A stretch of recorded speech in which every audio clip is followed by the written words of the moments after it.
But it takes centuries to build the unique character of each state. And we are going to. And you know, when you do that, so the number one rated country is Norway.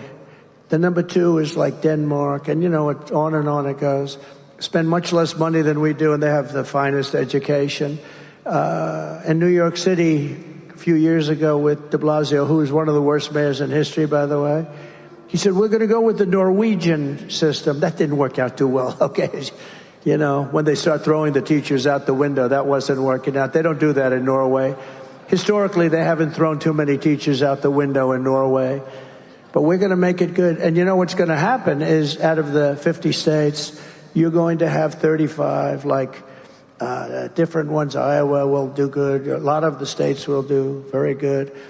I can think of probably 30, 35 will be good. And 5 will be okay.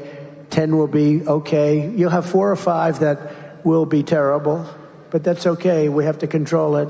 But you'll have Idaho.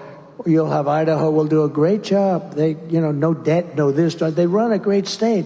A lot of places will have will have education that can compete with Norway and Denmark and this, but we'll have certain places.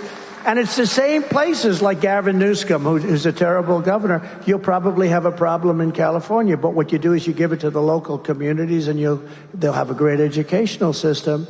You don't want to give it to somebody like Kamala because she destroyed San Francisco and then destroyed the whole state. But reckless migration policy can change it very quickly, and it can destroy everything in its way, just like we've seen in London and Paris and Minneapolis. Look at what's happened in London. Look what's happening in Paris. If Kamala Harris wins this election, she will flood Pennsylvania cities and towns with illegal migrants from all over the world. And Pennsylvania will never be the same. You will never be the same. When I'm president, all migrant flights to Pennsylvania will stop immediately. By the way, all migrant flights. Not only to Pennsylvania, everywhere. No, but how about they get caught? You know, we just found that out a few months ago. They're saying, no, we're fighting. In the meantime, people are just pouring in. No, we want to do it. And then we learned that the airplanes are flying. That means that, you know, it's just a big con job. Remember this. For a long time, she's been talking about her experience at McDonald's. I worked at McDonald's over the French fries. It was so hot. I think I'm going to go to a McDonald's next week someplace. I'm going to go. Might not be in your place. I'm going to go to a McDonald's, and I'm going to work the French fry job for about a half an hour. I want to see how it is.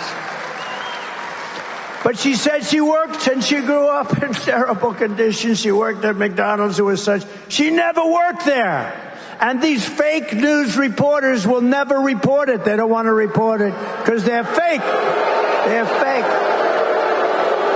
They don't want to report it. She never worked at McDonald's, but it was a big part of her resume. They went to the different places. Did she work here? Did she work here? Did she work here?